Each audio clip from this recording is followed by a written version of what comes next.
Assalamualaikum warahmatullahi taala wabarakatuh. Selamat datang kembali di Fiksi Cerita Novel Horor. Kali ini saya akan membawakan sebuah cerita dari tulisannya Etna Sura 2001. Dan untuk kisah yang akan saya bawakan kali ini, sebuah kisah yang berjudul 3 tahun hilang di Laut Selatan. Dan untuk seperti apa kisahnya, mari kita masuk ke ceritanya. Disclaimer, mohon bijak menyikapi kisah ini karena kisah ini ditulis hanya untuk menghibur. Seluruh nama, tokoh, dan tempat kejadian kami samarkan untuk menjaga privasi narasumber dari cerita ini. Kisah ini terjadi 27 tahun yang lalu. Lapor komandan, seorang pemuda hilang terseret di ombak pantai selatan. Dirjo yang merupakan tim SAR di wilayahnya melaporkan kejadian itu kepada komandannya. Siap meluncur dengan pasukan, balas komandannya. Tidak berserang lama beberapa orang anggota tim SAR telah diluncurkan untuk mencari pemuda yang hilang tersebut. Sehari sebelumnya, segerombolan pemuda sedang asik bermain di pantai. Samsi, Musoman, Trisno, Ari, dan Kamdun serta Sudar. Nama terakhir adalah nama orang yang hilang terseret ombak. Suasana pantai terasa sepi, hanya beberapa turis lokal saja yang terlihat. Hampir sore, tetapi kelima pemuda itu masih asik bermain ombak. Pergi, minggir Dar, pergi, Dar, minggir, teriak Trisno yang melihat Sudar berdiri di dekat pantai dan hampir terseret ombak. Sembari Trisno menyeret tangan Sudar yang masih terlihat bengong. Dengan tatapan kosong, sejenak terlihat seperti ia sedang terpukau memandang sesuatu. Jika dilihat dari kejauhan, dia seperti sedang terpana oleh ombak yang terlihat bergulung-gulung. Memang pemandangan pantai selatan selalu memanjakan dan membuat mata terpukau. Sayangnya tangan Sudar terlepas dari cengkraman Trisno. Karena memang licin, tangan keduanya memang dalam keadaan basah. Tiba-tiba ombak besar menggulung. Sudar! Sudar! Lenyap seketika, terbawa ombak yang kemudian menghilang. Trisno yang belum menyadari bahwa tangan Sudar terlepas, terus berlari ke daratan. Sedangkan teman-teman yang lain yang berada di daratan tidak menyaksikan kejadian itu, sebab mereka sedang rebahan di pasir putih. Trisno yang kemudian menyadari bahwa sahabatnya tidak bersamanya langsung histeris. Sam, itu Sudar! Teriak Trisno ketakutan, tergagap memanggil ketiga temannya yang lain. Ada apa? Tanya Samsi yang langsung berdiri, lalu terlari terpongok-pongok menghampiri Trisno. Disusul Musoman serta Aris. Ada apa Tris? Tanya Kamdun. Sudar! Teriak Trisno masih histeris. Jari telunjuknya menunjuk ke arah laut, sedang sorot matanya tampak linglung. Sudar, kenapa Sudar? Musoman bertanya dengan nada agak keras. Semua temannya sudah berdiri mengerumuninya. Masih belum menyadari bahwa Sudar sudah hilang terbawa ombak. Sudar kegulung ombak di tengah, jawab Trisno terbata. Semua temannya langsung lemah seketika, seolah tidak punya kekuatan. Mereka langsung jatuh bersimpu dengan kaki gemetaran, tanpa bisa berkata-kata lagi. Semua dibagaikan patung membeku, merinding, gemetaran, takut dan tidak tahu harus berbuat apa. Entah berapa lama mereka terdiam membeku, sampai seseorang membuat mereka terbangun dari kebekuan. Ada apa? Kenapa kalian? Tanya bapak-bapak sambil menepuk salah satu pundak dari mereka. Mereka langsung berteriak histeris, sedih, dan ketakutan menyelimuti mereka. Menggema memenuhi pesisir yang memang sudah sepi. Teman saya terseret ombak, Pak, saut Aris sambil menyeka air matanya. Sementara yang lain masih melongo, menangis seperti anak kecil. Astagfirullah, innalillahi, sahut sang bapak tua kaget, bukan kepala. Ayo kalian ikut aku, laporkan ke keamanan. Bapak tua mengajak mereka untuk melaporkan kejadian tersebut, membantu membawa perbekalan mereka dan melaporkan kejadian kronologinya. Kronologinya bagaimana? Tanya seorang petugas keamanan pantai. Kami datang berenam, jadi 4 tiduran di pasir pantai, dan saya sama Sudar berenang karena asik berenang. Kami tidak sadar bahwa kami berenang agak jauh ke tengah laut, tapi saat menyadari bahwa kami berenang terlalu jauh, kami segera menepi. tidak terlalu jauh dari pantai. Saat kami asik bermain air, kami menyadari suara gemuruh pertanda bahwa ombak akan datang. Saya yang pertama kali menyadari bahwa sepertinya akan ada ombak yang lebih besar dari sebelumnya. Saya berdiri mematung, menajamkan pendengaran. Sudar pun mengikuti apa yang saya lakukan. Akhirnya waktu itu air hanya selutut. Kami bermain kalai saat itu. Kami yakin kalau kami salah, tapi tiba-tiba dari belakang tidak disangka saya menyadari duluan, langsung berteriak dan meminta Sudar untuk berlari menjauh. Saat itulah saya menyadari kalau Sudar sedang bengong. Saya kembali berteriak, namun Sudar masih saja tetap bengong. Seolah tidak menyadari teriakan saya langsung menarik tangan Sudar dan menyeretnya, membuat Sudar berlari ke daratan. Entahlah, saya begitu yakin bahwa saya masih terus menggenggam tangannya hingga saya sampai ke daratan. Tapi kemudian saya menyadari bahwa Sudar tidak bersama saya. Rupanya ombak besar telah menyapu tubuh Sudar. Saya langsung histeris memanggil teman-teman saya yang sedang rebahan di pasir pantai. Trisno menceritakan kronologi kejadian yang menimpa dirinya dan Sudar. Suaranya parau, menandakan duka yang mendalam. Saat itu juga keamanan pantai segera mengerahkan semua anggotanya sudah mencari Sudar. Tapi nihil, Sudar tidak ditemukan. Akhirnya melaporkan kejadian itu kepada polisi, dan polisi mengirim tim SAR untuk membantu pencarian mereka. Menyusuri setiap sudut pantai, juga menggunakan kapal untuk menyusur ke lautan di sepanjang pantai. Tapi hasilnya tetap nihil. Malam itu pencarian dihentikan setelah beberapa jam mencari, tapi tidak ditemukan. Selain itu karena memang sudah sangat larut malam. Anak-anak itu akhirnya diantar ke rumah masing-masing oleh petugas keamanan yang mengabari keluarga sudah bersama Trisno. Orang tua Sudar tampak mengerutkan kening saat Trisno datang larut malam bersama polisi. Apalagi saat melihat Trisno yang tampak pucat. Perasaan kedua orang tua Sudar sudah tidak nyaman. Monggo, pinara pak, sambut ayah Sudar menyambut tamunya. Iya pak, jawab pak polisi. Lalu bergegas masuk diikuti Trisno. Mereka bersalaman satu sama lain, kemudian duduk. Setelah dipersilahkan duduk di ruang tamu. Bude, tolong kopi 3, ada tamu ini. Oh, enggak pak, teriak ayah Sudar kepada istrinya. Tidak lama kemudian ibu Sudar datang, membawa 3 gelas kopi dan juga beberapa cemilan. Nak Trisno toh, loh Sudar mana? Kok nggak bareng pulang sama Nak Trisno? Tanya ibu sumringah saat menyambut tamunya. Tapi raut wajahnya seketika berubah saat menatap sorot mata Trisno yang berduka.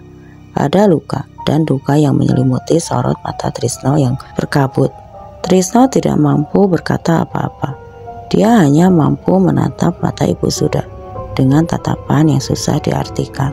Membeku untuk beberapa saat, lalu kembali menunduk. Ibu Sudar yang sudah seperti bisa membaca gelagat bahasa tubuh Trisno. Apalagi ketika tatapan ibu beralih kepada seorang laki-laki berseragam polisi yang tidak dikenalnya. Tubuh ibu Sudar langsung membeku. Firasat buruk seolah tiba-tiba menguar menyelimuti nalarnya. Suaminya ayah Sudar yang menyadari istrinya membeku. Ia langsung berdiri dan mengambil nampan dari tangan istrinya, lalu menyuguhkan kopi dan makanan ringan kepada tamunya. Monggo, dipersilahkan. Maaf, hanya bisa nyuguhin kopi dan makanan. Maklum di kampung dan jauh dari pasar, ucap ayah Sudar berbahasa basi. Enggak pak, hatur nuwun sangat. Mohon maaf bapak dan ibu, malah ngerepotin, balas pak polisi. Oh, gak apa-apa pak, cuma air kok. Sama sekali gak ngerepotin, balas ayah Sudar. Sini toh bu, tamunya disalami dan dipersilakan. Jangan berdiri saja di situ, tegur ayah Sudar yang menyaksikan istrinya masih mematung. Seorang ibu memang pikirannya lebih peka, apalagi menyangkut anaknya. Ibu Sudar seolah telah tahu bahwa anaknya sedang tidak baik-baik saja. Sementara Trisno masih menunduk dalam. Ia seolah tidak berani mengangkat dagunya, takut menatap mata kedua orang tua Sudar. Ia sudah tidak bisa membayangkan reaksi seperti apa yang akan dia hadapi saat kedua orang tua Sudar mengetahui bahwa anaknya sudah hilang. Akhirnya Ibu Sudar perlahan mendekat. Ia menyalami Pak Polisi dan Trisno, lalu duduk di samping suaminya. Sorot matanya penuh tanya. Akhirnya Ayah Sudar menyeruput kopinya dan mempersilahkan tamunya untuk meminum kopinya. Pak Polisi akhirnya menyeruput kopinya, diikuti Trisno. Begini Pak, Bu, maksud kedatangan kami kemari untuk mengabarkan bahwa anak Bapak dan Ibu, Saudara Sudar. Sudar, kenapa? Kalimat Pak Polisi menggantung karena dipotong oleh Ibu Sudar yang nampak tidak sabar. Sudar hilang, Bu, jawab Trisno pelan. Ia hanya sebentar mengangkat dagu, lalu kembali menunduk. Hilang piye maksudmu, Le? Tanya Ayah Sudar bingung. Saudara Sudar terbawa ombak saat Saudara Sudar dan Saudara Trisno bermain di pantai. Ujar Pak Polisi menjelaskan lebih lanjut. Ayah Sudar langsung lemas, tanpa duka yang disorot matanya. Bibirnya tidak berucap sepatah kata pun. Orang tua ini matanya menerawang jauh, seolah sedang mengembara mengenang segala memori tentang anak semata wayangnya. Berbeda dengan sang ayah, sang ibu langsung histeris, tangisannya pecah. Ia menangis hingga bahunya terguncang. Kami sudah melakukan pencarian hingga malam ini, bahkan tim SAR juga kami turunkan, tapi kami belum bisa menemukan Saudara Sudar hingga saat ini. Pak Polisi kembali menjelaskan, untuk malam ini pencarian kami hentikan karena sudah larut, ombak juga semakin tinggi. Kami khawatir justru keselamatan pencarian akan menjadi taruhan jika pencarian kami paksakan untuk diteruskan. Akhirnya kami putuskan untuk menghentikan pencarian sementara waktu untuk malam ini dan akan kami lanjutkan besok pagi, Pak. Panjang lebar Pak Polisi menjelaskan situasi terupdate dari usaha pencarian yang dilakukan tim SAR, dibantu para anggota keamanan dan warga terdekat yang kebetulan tinggal dan berjualan di sekitar pantai. Bagaimana ceritanya anak kami bisa hilang, Pak? Tanya bapaknya Sudar. Kemudian tampak duka yang mendalam di dalam bola matanya. Kok dadaku rasanya hampa ya? Apa anakku sudah nggak ada? Jadi begini Pak, Saudara Sudar dan Saudara Trisno sedang berenang di pantai. Saking asiknya bermain, mereka berdua berenang agak jauh ke dalam lautan. Tapi kemudian Saudara Sudar dan Saudara Trisno menyadari hal ini, lalu kembali menepi dan bermain air tidak jauh dari pantai. Saat ombak datang, Saudara Sudar sempat terpaku. Saudara Trisno kemudian meneriakinya agar berlari menjauh. Karena seolah tidak mendengar, akhirnya Saudara Trisno menyeret tangan Sudar. Tapi saat Saudara Trisno sudah sampai ke daratan baru menyadari bahwa Saudara Sudar tidak bersamanya. Maka saat itulah ia menyadari bahwa Saudara Sudar sudah terbawa ombak. Panjang lebar Pak Polisi menjelaskan. Tampak Ayah Sudar mendengarkan dengan seksama setiap detil yang disampaikan oleh Pak Polisi. Ibu Sudar tampak terisak di samping suaminya. Sedang Trisno masih menunduk. Anak-anak yang baru beranjak remaja ini masih tampak shock dan terguncang. Tubuhnya menggigil dan tampak ringkih. Kami sudah menyampaikan apa yang mesti kami sampaikan. Semoga Bapak dan Ibu diberi hati yang lapang. Mohon yang sabar ya Pak, Bu. Mohon terus berdoa kepada Tuhan. Kami akan mengusahakan yang terbaik agar Saudara Sudar segera ditemukan, ucap Pak Polisi kemudian. Iya Pak, jawab Ayah Sudar singkat. Karena malam semakin larut, kami mohon diri. Kami mohon maaf jika ada salah kata, lanjut Pak Polisi. Kemudian langsung berdiri diikuti Trisno, lalu menyalami kedua orang tua Sudar. Trisno saat menyalami Ayah Sudar, dia langsung memeluk Ayah Sudar dan tangisannya pecah. Ia menangis sejadi-jadinya. Mereka memang dekat karena Trisno sering tidur di rumah Sudar, begitupun sebaliknya. Saat tangis Trisno reda, akhirnya mereka meninggalkan rumah Sudar. Trisno diantar pulang ke rumahnya oleh Pak Polisi. Pak Polisi hanya berbasa-basi sebentar di depan pintu rumah Trisno dengan Ayah Trisno. Setelah menjelaskan apa yang terjadi, Pak Polisi lalu berpamitan. Trisno nampak masih terguncang. Ayahnya memintanya untuk mandi dan makan, lalu beristirahat.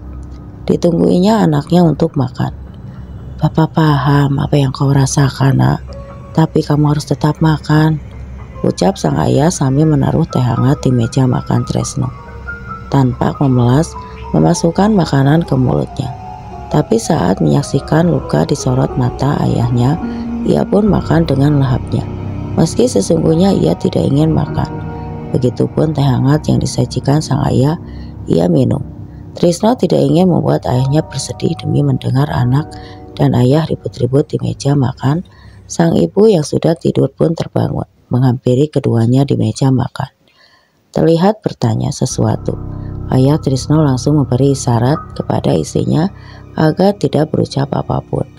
Ayah Trisno meletakkan jari telunjuk di depan bibir sang ibu mendekat, lalu mengelus rambut putranya.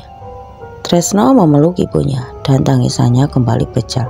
Maklum, meski sudah beranjak dewasa, kadang Trisno masih seperti anak kecil di depan orang tuanya. Ibunya memeluk Tresno sambil terus berusaha menenangkan Trisno beberapa kali. Ayah dan ibu Trisno tampak nyuwuk ubun-ubun putranya. Saat Trisno telah menjadi tenang, kedua orang tua itu membimbing anaknya masuk kamar. Ditungguinya Trisno hingga tertidur. Ayah Trisno menina popokan Trisno seperti anak kecil. Dia nembang lagu Jawa dengan irama yang khas, yang jika diresapi adalah doa dan permohonan untuk keselamatan anaknya. Saat sudah tertidur, orang tua Tresno meninggalkannya di kamar. Namun belum sempat orang tuanya kembali ke kamarnya, tapi Trisno sudah berteriak histeris. Orang tuanya pun kembali ke kamar Trisno. Tresno tampak menggigil dan meracau tidak jelas. Jangan, ini bukan salahku. Orang tua Tresno tampak saling pandang. Ibunya kemudian meletakkan telapak tangannya di kening Tresno. Ini panas sekali, Pak. Ayahnya pun kemudian mendekat dan melakukan hal yang sama, menaruh telapak tangannya di kening Tresno. Iya Bu, ini panas sekali, ucap ayah Tresno. Tanpa dikomando, ibunya segera berlari ke dapur, lalu kembali dengan membawa mangkok berisi air dan handuk, lalu mengulurkan kepada ayah Tresno. Kemudian sang ayah mulai mengompres kening Tresno. Hampir semalam ayah dan ibu Tresno menunggui anaknya sambil terus bergantian mengompres anaknya. Panas badan Tresno tidak pernah stabil. Sebentar dingin, tapi sebentar kemudian berubah panasnya kembali tinggi. Anak itu terus mengigau, tidak jelas, hingga adzan subuh berkumandang. Sesaat setelah adzan subuh berkumandang, Tresno baru bisa tenang. Ia tampak tertidur pulas, bahkan tidak lagi mengigau. Ibu dan ayahnya tampak lega, lalu bergantian menunaikan ibadah salat subuh. Namun saat ayahnya baru saja menyelesaikan salat subuh, tiba-tiba tubuh Tresno kejang-kejang. Ibunya yang terkantuk-kantuk di tepi ranjang, lalu histeris memanggil suaminya. Saat menyadari Tresno kejang-kejang, Pak, anakmu Pak, teriak ibu. Ayah langsung menghambur begitu mendengar teriakan istrinya.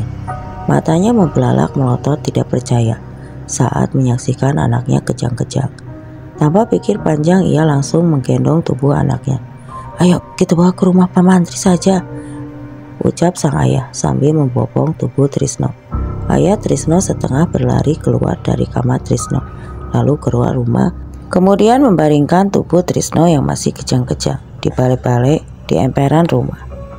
Lalu ayah Tresno berlari ke samping dapur dan mengeluarkan gerobak dari kandang kayu dari emperan samping dapur. Lalu Tresno ia gendong di punggungnya dengan dibantu istrinya, lalu dibaringkan di atas gerobak. Tanpa banyak babi bu, ayah Tresno mendorong gerobak itu, sedangkan istrinya terpongok-pongok mengekor di belakangnya. Saat mencapai jalan menanjak, kedua suami istri itu bahu-membahu mendorong gerobak agar tidak jatuh. Segera ayah Tresno terus mendorong gerobaknya. Ia tidak mempedulikan rasa lelah yang mendera. Peluhnya bercucuran bagai hujan membasahi tubuhnya. Sementara gerobak meluncur perlahan, mulai jauh meninggalkan rumah menuju rumah Pak Mantri. Bahkan mereka lupa untuk menutup pintu. Jalan masih sepi. Gerobak milik ayah Tresno yang sudah tua kerengketan menyusuri jalan desa yang belum diaspal menuju rumah Pak Mantri. Gerobak yang sudah tua itu tanah kepayahan.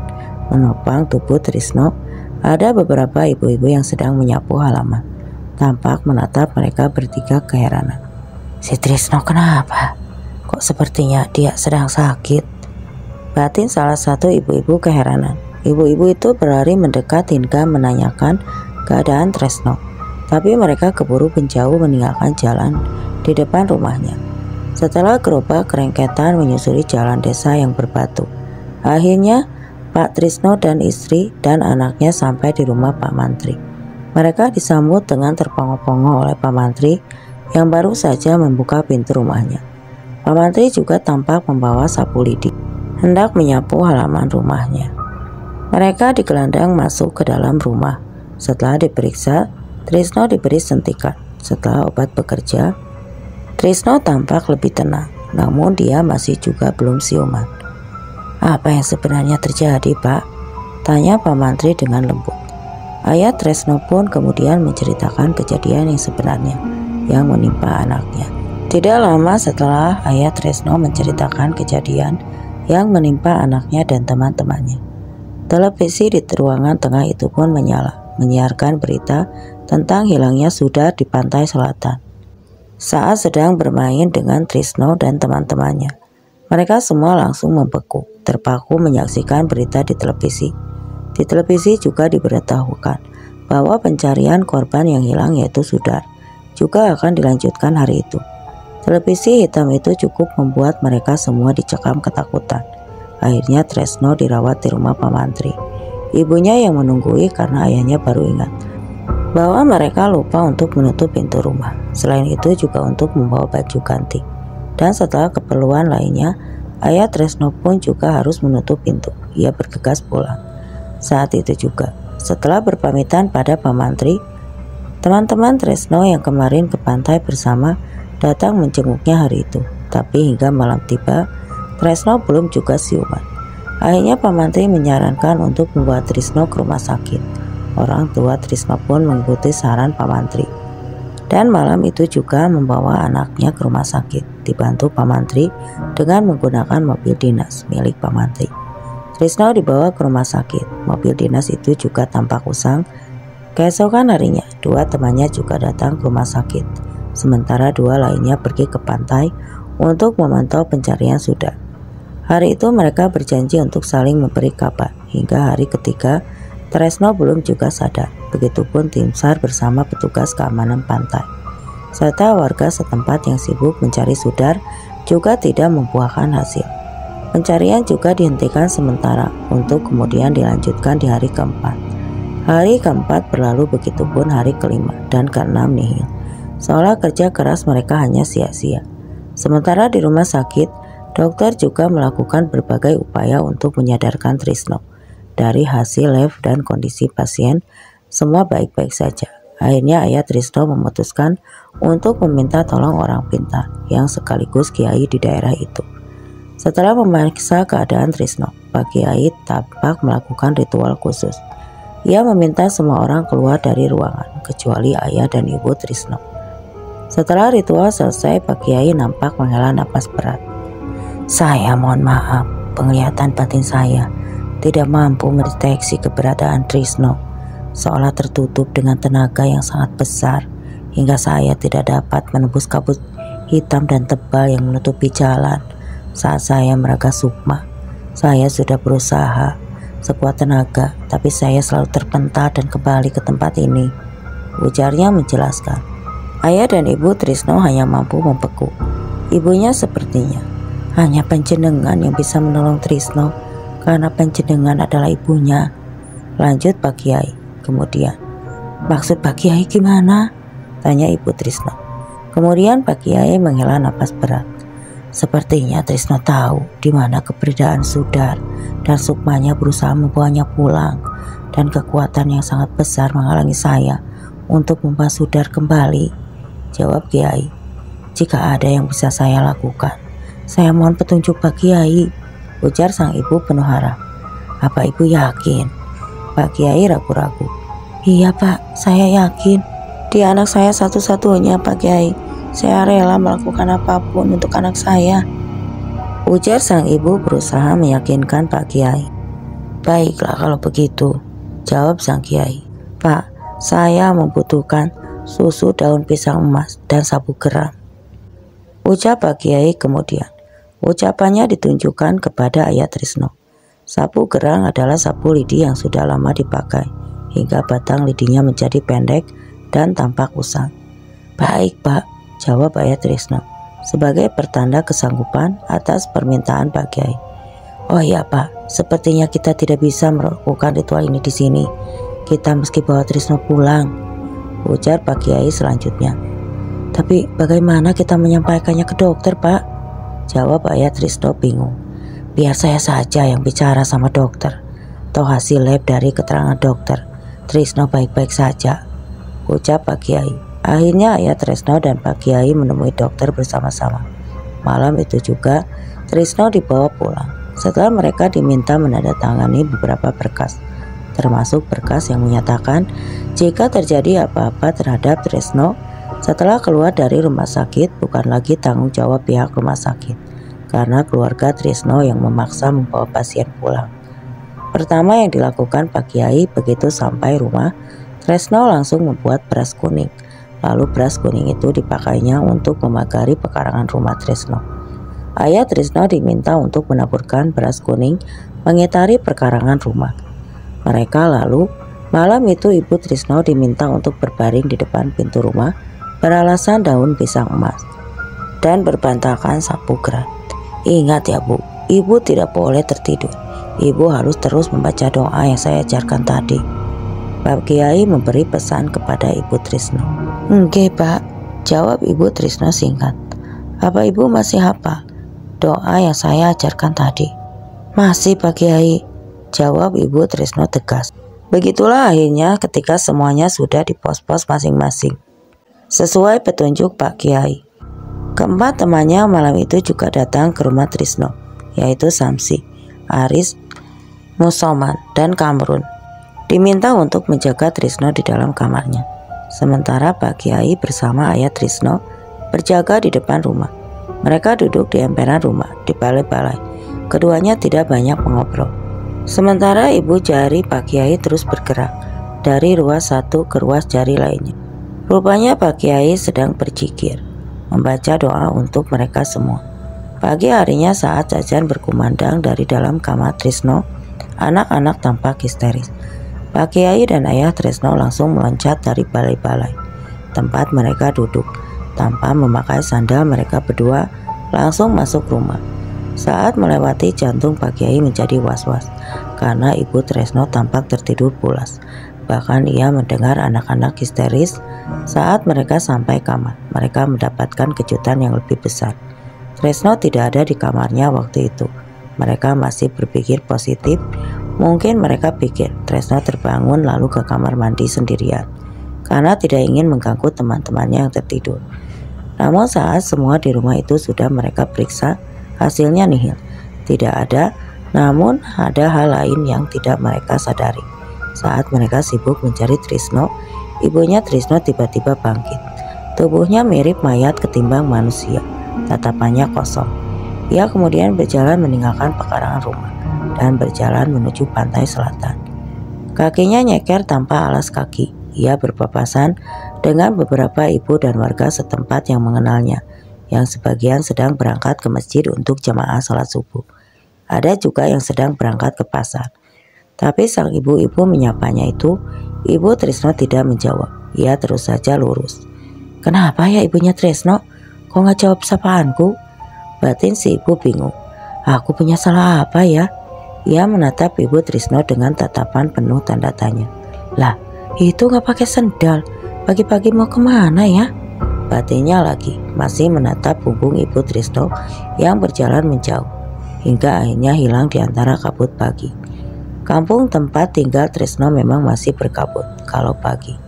Si ibu akhirnya bergegas pergi ke masjid saat mendengar suara ikamat dari masjid menyisakan tanda tanya di dalam dadanya. Setelah memutar-mutar mencari Trisno dan ibunya yang tiba-tiba lenyap, akhirnya Pak Kiai, ayah Trisno, dan teman-temannya memutuskan untuk sholat subuh terlebih dahulu sebelum akhirnya melanjutkan pencarian. Hari itu adalah tepat hari ke-7 Sudar hilang. Kini ibunya Trisno tiba-tiba menghilang. Setelah menunaikan kewajibannya, mereka mulai mencari Trisno dan ibunya ke sudut-sudut kampung. Dari keterangan ibu-ibu yang berpapasan dengan Ibu Trisno, akhirnya mereka mengarahkan pencarian ke arah pantai selatan. Namun hingga tengah hari, mereka tidak menemukan mereka berdua. Baik Trisno maupun ibunya tidak ditemukan. Padahal mereka mencari dibantu warga setempat yang bersimpati ketika mendengar cerita bahwa Trisno dan ibunya juga ikut hilang.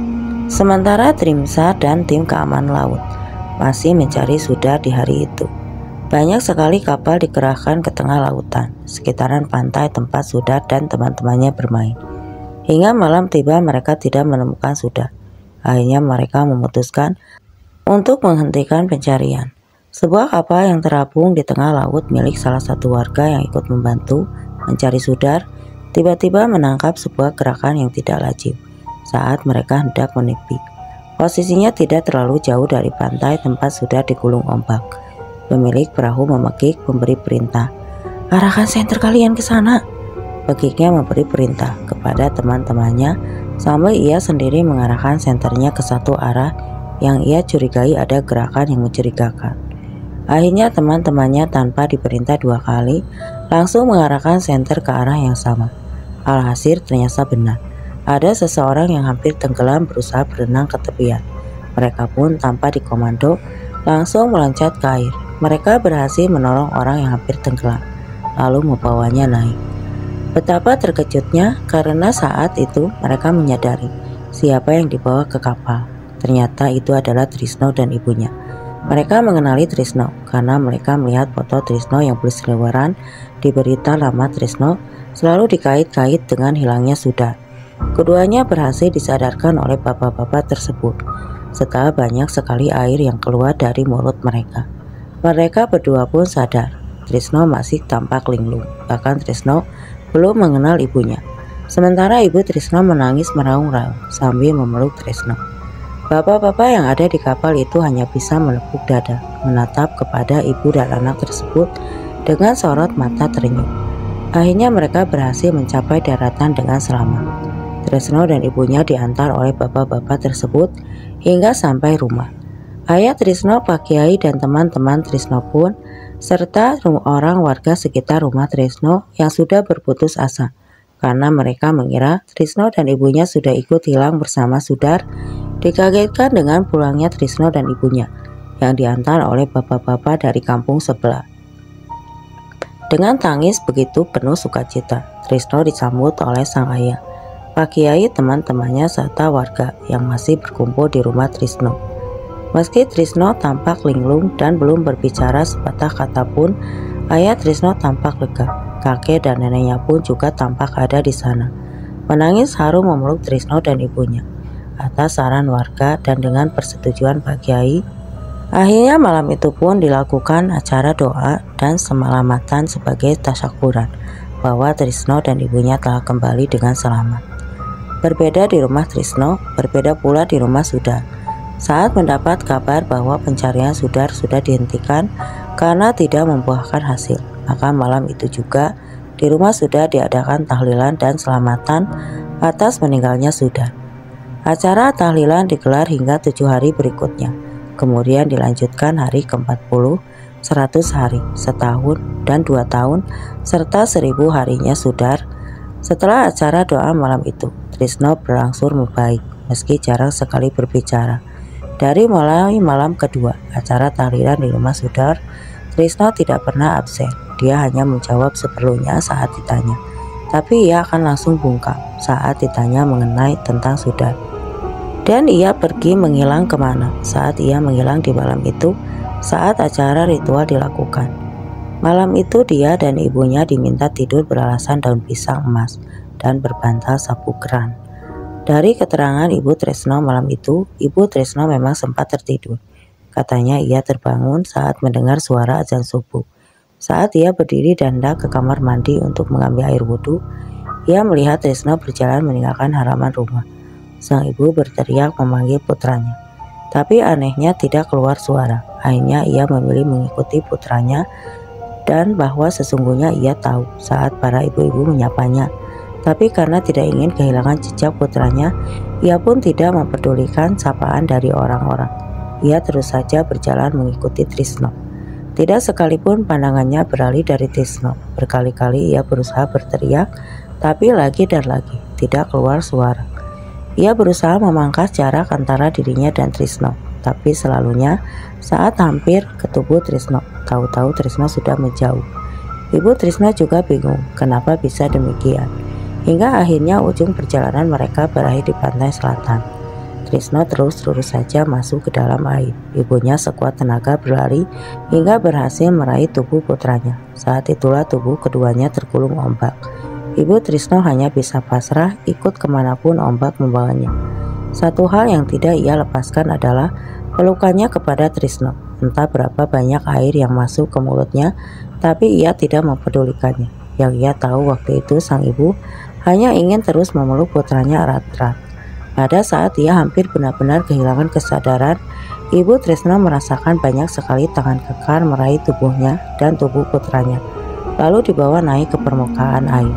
Lalu semua terjadi gelap dan Ibu Trisno tidak ingat apa-apa lagi. Saat ia tersadar, ia sudah berada di atas kapal bersama bapak-bapak yang tidak dikenalnya, yang kemudian ia tahu bahwa merekalah yang telah menolongnya keluar dari air tersebut. Keluarganya tampak sudah pasrah dengan nasib Sudar. Meski sekarang sangat berduka, tapi mereka memilih untuk memasrahkan semua kepada Tuhan Yang Maha Esa. Trisno dan teman-temannya terus memberi dukungan moral kepada ayah ibu Sudar. Bahkan mereka tidur di rumah Sudar hingga acara tahlilan 7 hari. Sudar selesai digelar, keadaan Trisno terus membaik, tapi ia berubah menjadi sangat pendiam dan jarang sekali tersenyum, apalagi tertawa. Dia tetap sekolah dan belajar mengaji seperti biasa bersama teman-temannya. Mereka juga masih bermain seperti remaja pada umumnya. Tapi anak itu hampir tidak pernah datang ke pantai selatan untuk bermain. Jikalau mereka ke pantai selatan, pasti bersama orang tua Sudar, yaitu untuk menaburkan bunga dan berdoa untuk Sudar. Tanpa terasa setelah 3 tahun berlalu, anak-anak itu sudah lulus sekolah menengah pertama dan hendak melanjutkan sekolah ke sekolah menengah atas. Acara 1000 harian Sudar baru saja selesai digelar. Anak-anak itu masih membantu orang tua Sudar merapikan tempat. Setelah acara tahlilan selesai, beberapa kerabat dekat dan orang tua anak-anak itu juga masih belum meninggalkan rumah orang tua Sudar. Sejak Sudar hilang, mereka menjadi dekat seperti keluarga. Itu semua mereka lakukan karena rasa simpati yang mendalam serta dukungan moral kepada orang tua Sudar. Suasana yang ditandai riuh tiba-tiba hening. Orang-orang yang tadinya mengobrol ngalor ngidul, rendah mencengkrama, tiba-tiba diam membeku. Saat mata mereka menatap sosok Sudar sedang berjalan melewati mereka, semua lihat terus lurus masuk rumah, lalu tanpa bicara sepatah kata pun menghampiri kedua orang tuanya. "Mak, aku pulang," ucap Sudar saat ia sudah berada di depan ibunya. Ibunya tampak membeku beberapa saat, memandangi putranya dari ujung rambut sampai ujung kaki. Tidak berkedip bagaikan melihat hantu. Mulutnya langsung bungkam. Begitu kerabat dekat yang sedang bercengkrama dengannya langsung bungkam. "Ini aku, Mak. Aku bukan hantu. Lihatlah, Mak. Kakiku masih menapak," ucap Sudar histeris. Maknya akhirnya menyadari bahwa itu memang Sudar. Juga langsung histeris dan memeluk Sudar. Banjir air mata pun tidak terbendung bagai banjir bandang. Tidak ada satupun yang tidak menangis malam itu, antara senang, haru, dan juga tidak percaya. Malam itu mereka tidak tidur, mendengarkan kisah Sudar hingga pagi. Singkatnya, kisah Sudar kurang lebih seperti ini. Dia dibawa masuk ke dalam kerajaan pantai selatan. Dia berada di sana sekitar 1 bulan. Ia berkeliling dari satu desa ke desa lainnya di wilayah kerajaan pantai selatan, menyaksikan berbagai macam bentuk manusia yang sibuk bekerja dan menjadi budak di sana. Di sana Sudar tidak pernah bertemu malam, hingga ia tidak pernah tidur. Tapi dengan sendirinya ia tahu karena jam tangan yang ada di tangannya masih berputar dan berfungsi dengan baik. Sudar menandainya setiap 24 jam. Oleh karena itu Sudar begitu yakin bahwa ia berada di sana selama 1 bulan. Satu hal yang membuat Sudar bisa kembali, karena selama di sana Sudar tidak pernah menyantap makanan yang disajikan. Karena Sudar sadar sepenuhnya bahwa dia tidak berada di alamnya. Entah bagaimana caranya, dia selalu menolak setiap makanan yang disajikan. Seharum apapun bau makanan itu tidak pernah meruntuhkan keyakinan Sudar. Dia selalu berusaha menolaknya secara halus. Dia selalu beralasan bahwa dia belum lapar. Akhirnya Sudar dibawa pulang setelah dibawa keliling seluruh negeri. Dan ternyata di dunia manusia itu sudah 3 tahun. Dalam 3 hari setelah Sudar kembali, masih tidak tampak keanehan. Sudar selalu menjawab pertanyaan orang-orang dan menceritakan apa yang dialaminya selama di sana. Namun setelah 3 hari, Sudar langsung bungkam. Ia tidak lagi mau menjawab pertanyaan orang-orang. Sejak saat itu orang-orang hampir tidak pernah mendengar suara Sudar. Dia juga tidak mau bergaul dengan teman-temannya dan dengan masyarakat. Dia hidup seperti manusia pada umumnya. Tidur, pergi ke sawah juga ke ladang, membantu orang tuanya bekerja. Tapi Sudar tidak pernah lagi bicara. Ia juga tidak makan seperti manusia pada umumnya. Tapi ia hanya makan kembang, itu pun tidak tiap hari. Hanya pada saat ia ingin, ia akan bilang kepada orang tuanya bahwa ia lapar. Kadang seminggu sekali, kadang juga sebulan 2 kali, kadang hanya salapanan 40 hari. Sekali beruntung, Sudar memiliki keluarga dan lingkungan yang sangat memahami keadaannya sekaligus menyayanginya. Tidak ada yang berusaha mengusiknya. Mereka membiarkan Sudar hidup seperti apa yang Sudar mau. Mereka saling menghargai dan menghormati batasan masing-masing. Orang tuanya lagi dan lagi menerima itu semua sebagai ketetapan yang maha kuasa yang patut mereka syukuri. Begitulah cara hidup Sudar, hidup hingga akhir hayatnya. Semoga ada pelajaran baik yang bisa dipetik dari kisah Sudar. Dan cerita pun selesai. Dan terima kasih untuk sahabat yang sudah mau mampir ke channel ini dan mau mendengarkan cerita ini sampai akhir. Dan sekali lagi terima kasih.